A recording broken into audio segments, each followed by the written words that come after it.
Monsieur Tshilombo a vendu la RDC auprès des Américains et des Rwandais. Pour ceux qui vont me demander à combien il a vendu la RDC, je vais vous répondre pour 3000 loups. Si Kabila est un traître, alors qui est Monsieur Tshilombo? Tshilombo à l'Union africaine a réitéré ses paroles qui avaient choqué la nation en disant que l'insécurité à l'Est, ce sont des dégâts collatéraux. Aujourd'hui, à l'Union africaine, il dit que c'est des groupes locaux qui tuent à l'Est du pays, en lavant le Rwanda de toute accusation de massacre, génocide, viol en RDC. Si Kabila est un traître, alors qui est Monsieur Tshilombo? Félix avait déjà signé la libre-échange avec le Rwanda. Voilà pourquoi le Rwanda avait envoyé ses avions aussitôt Félix investi. Et aujourd'hui, c'est avec toute l'Afrique. Où est l'intérêt de la RDC dans ce contrat de libre-échange? Que va vendre la RDC aux autres pays africains?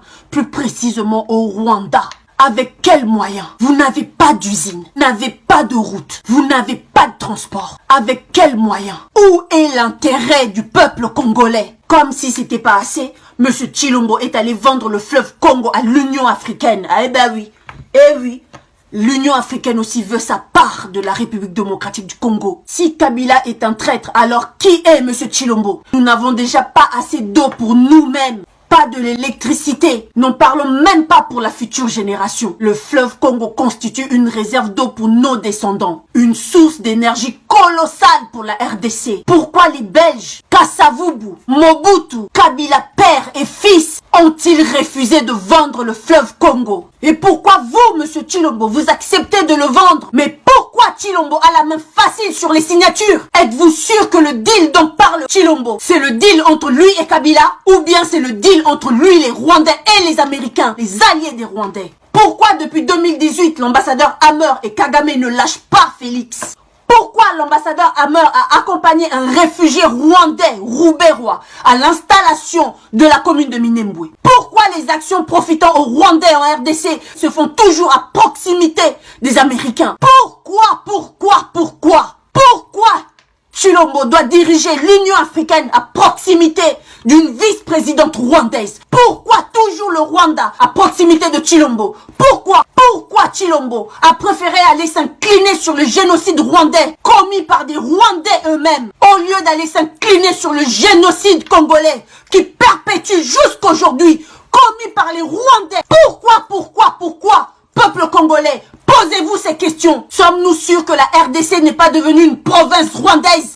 Peuple congolais, nous avons été manipulés comme des enfants et ils continuent à nous manipuler. Pendant que Tshilombo vend le pays aux Rwandais, les politiciens congolais, bazo ouele là-bas poste Yalukuta. Ils savent que c'est le Rwanda qui dirige. Vous êtes tous des pantins. Le ventre d'abord. Distraction. Peuple congolais toujours dans la distraction. Traître, manipulable. Ils connaissent vos points faibles. Quelques postes et quelques miettes.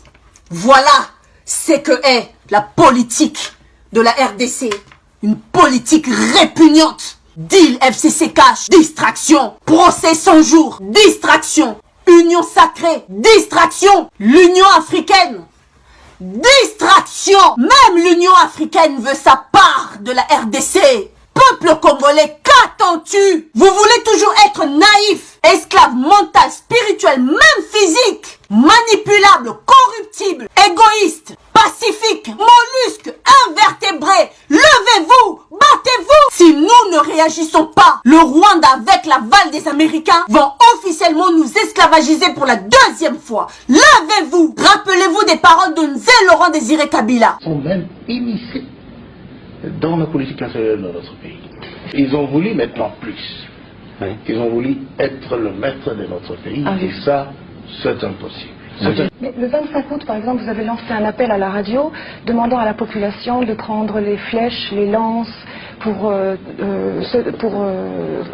se battre. Et vous avez dit, sinon nous allons être l'esclave des Tutsis. Il ne faut pas croire que notre peuple est si naïf pour laisser les esclavagistes venir l'égorger, les soumettre à des exactions que notre peuple connaît tellement, parce que voisin des Tutsis et des Hutus. Et vous vouliez que le peuple congolais ne défende pas, par l'appel de son chef, son territoire, sa vie. Qu'est-ce que c'est pour un pays? Même chez vous ici en Europe, on a fait des appels. pour vous défendre contre les nazistes. Et alors, vous voulez que les Congolais laissent venir d'autres nazistes, d'autres racistes, les occuper et qui ne se battent pas? Nous avons le choix, soit d'arrêter Félix, ou bien devenir esclaves des Américains et des Rwandais, ou bien ça sera la division de la RDC. 2021, c'est le moment. La RDC part, mais le Congo reviendra. Kimbangu aza na nzela.